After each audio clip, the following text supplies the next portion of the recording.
मला या गोष्टीचं समाधान आहे। कोरोनाच्या काळामध्ये एक संकल्प त्या ठिकाणी आम्ही केला होता। विशेषतः अनेक परिवारांमध्ये कर्ता पुरुष गेल्यामुळे त्यांच्या पत्नीचं मुलांचं भविष्य अंधारात होतं आणि त्यावेळी आमचे संदीपजी जोशी हे सिद्धिविनायक फाउंडेशनच्या वतीनं पुढे आले आणि त्यांनी घोषणा केली की अशा परिवारांचं पालकत्व हे आम्ही स्वीकारू। जवळपास 293 परिवार हे रजिस्टर झाले। मी देखील तेव्हा त्यांना सांगितलं की यापैकी 100 परिवारांचं पालकत्व हे मी देखील त्या ठिकाणी स्वीकारेल। त्यांनी स्वतः कोरोनापासून आजपर्यंत त्या परिवारांचं शिक्षण असेल, त्यांच्या इतर सगळ्या गोष्टी असतील, या सगळ्या गोष्टींकडे त्यांनी लक्ष दिलं आणि आज त्यापैकी एका एकल मातेचं विवाह या ठिकाणी झालेला आहे।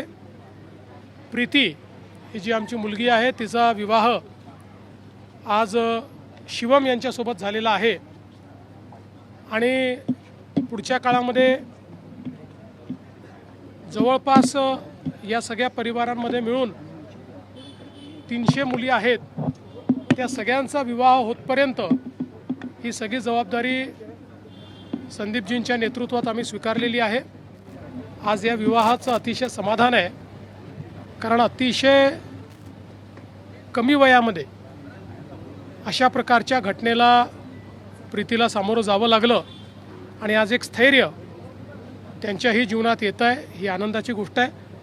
आणि मला असं वाटतं की हे जे काही कार्य आहे हे कार्य करताना खरोखर अतिशय समाधान मला वाटतं आणि याकरता संदीप जोशीजी यांचं विशेष आणि मनापासून अभिनंदन करतो। महाराष्ट्र सरकारनं ज्या पद्धतीनं यापूर्वी आई वडील ज्यांना नाही अनाथ मुलं जे आहे आरक्षणासंदर्भामध्ये एक निर्णय घेतला होता।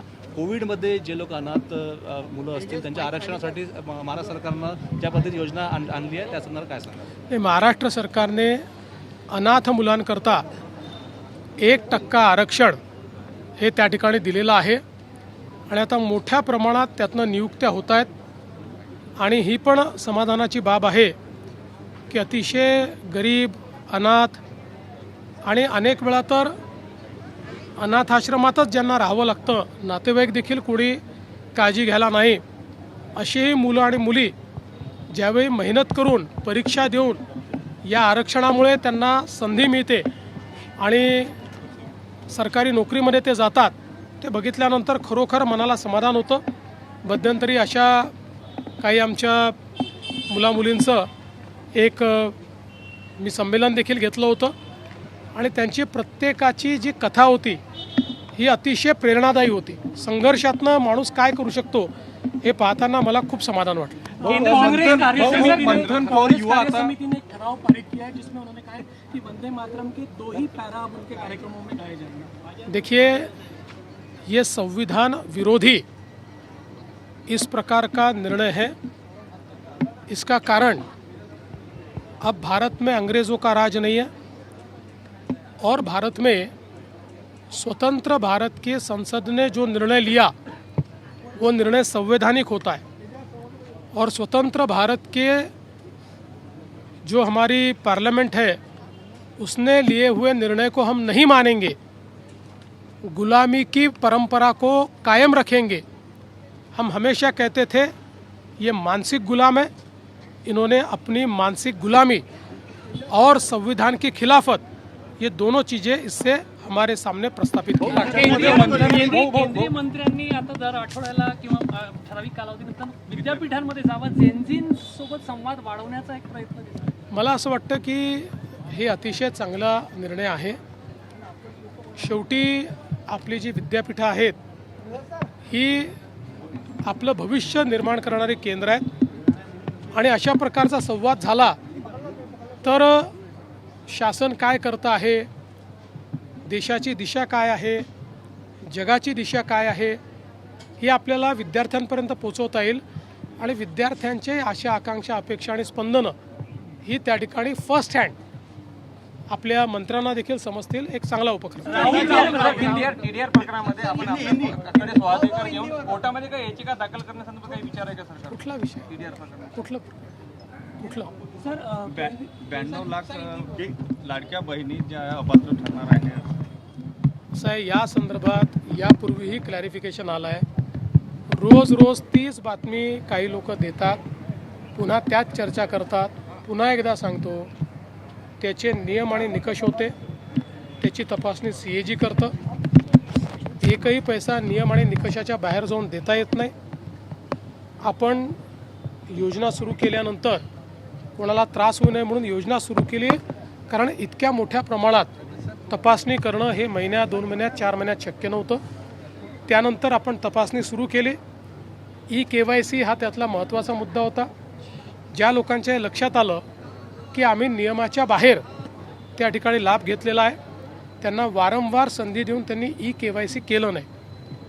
1,65,00,000 बहिणींनी KYC केलं. त्यामुळे त्या पात्र ठरल्या, त्यांना रेग्युलर कुठलाही खंड न पडता पैसे मिळतात. काहींनी KYC केलं नाही. अनेक लाखो बहिणींचं त्या ठिकाणी असं लक्षात आलं की इन्कम टॅक्स पेई परिवार आहे, आपल्या याच्यात इन्कम टॅक्स पेई चालत नाही. कारण ही योजना ज्या बहिणींना मदतीची गरज आहे, आधाराची गरज आहे, किंवा ज्यांना स्वतःच्या पायावर उभं राहायचं आहे त्यांच्याकरता आहे. त्यामुळे त्याही जे काही लाभार्थी होत्या त्यांना आपण त्या ठिकाणी वगळलं. काही आपल्याला कल्पना आहे पुरुष लाभार्थी होते, त्या पुरुष लाभार्थ्यांवर तर आपण कारवाईच करतो आहे, त्यांच्याकडनं वसुली देखील आपण करतो आहे. काही सरकारी कर्मचारी होत्या, आता कदाचित त्यांनी सगळेच अप्लाय करतात म्हणून करून टाकलं, पण त्यांच्यावरही मला असं वाटतं की थोडी शिस्तभंगाची कारवाई ही करावीच लागेल. आणि म्हणून आता हा जो आकडा आलेला आहे 100% व्हेरीफाईड आकडा आहे. आणि या बहिणींना जोपर्यंत आमचं सरकार आहे तोपर्यंत लाडक्या बहिणीचे पैसे मिळतच राहतील. आता हे जे काँग्रेसचे आणि इतर लोक बोलत आहेत, हे तेच लोक आहेत की ज्या लोकांनी लाडक्या बहिणीच्या विरुद्ध कोर्टामध्ये केस केली, हायकोर्टात गेले, रोज शिव्या दिल्या, ही योजना बंद करा म्हणून सांगितलं, आणि आता तेच हिंदीमध्ये मगरमच्छ के आंसू म्हणतायत. तसे मगरमच्छ के आंसू आता हे यांच्या डोळ्यातनं वाहून राहिले. उच्च शिक्षण घेणाऱ्या मुलींना 2,000 रुपये पॉकेट मनी. संवाद राहुल गांधी पुण्याला येऊन तरुणांशी संवाद साधणार आहे. मला असं वाटतं की आनंदाची गोष्ट आहे, परंतु त्यांनी सरसकट तरुणाईशी संवाद साधला असता तर आनंद वाटला असता. पण माझ्याकडे जी माहिती आहे त्यामध्ये काँग्रेसच्या नेत्यांच्याद्वारे संचालित जी महाविद्यालये आहेत त्यातल्याच मुलींचं रजिस्ट्रेशन करायचं आणि त्यांनाच तिथे आणायचं, अशा पद्धतीचे आदेश आहेत. पण ठीक आहे, त्याही आपल्याच मुली आहेत, त्यांच्याशी संवाद साधला तरी आनंद. उच्च शिक्षण घेणाऱ्या मुलींना 2,000 रुपये महिना. छात्रों की गूंज नाम का इनका इवेंट है, वो करने जा रहे हैं. देखिए, छात्रों की गूंज है या राहुल गांधी अपनी ज़मीन तलाश रहे हैं, ये तो मैं नहीं जानता. लेकिन जो मुझे जानकारी है, अगर वो एक ओपन इस प्रकार का इवेंट करते तो शायद ये छात्रों से संवाद होता.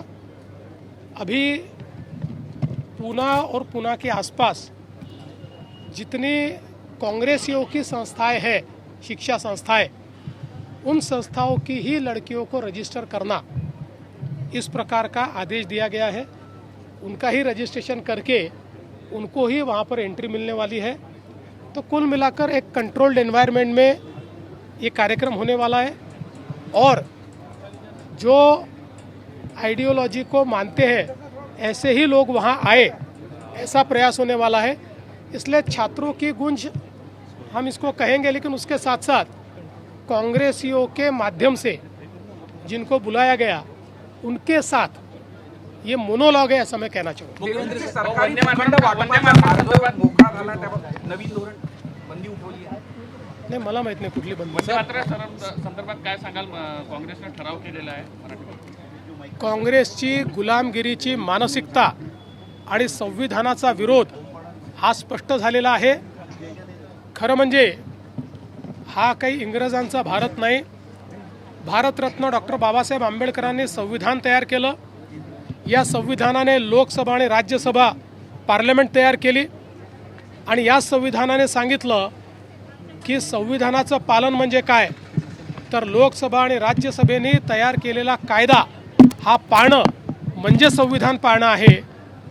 आणि आता त्याच दोन्ही सभागृहांनी घेतलेला निर्णय काँग्रेस म्हणते आम्ही मानणार नाही. संविधानाशी हा द्रोह आहे.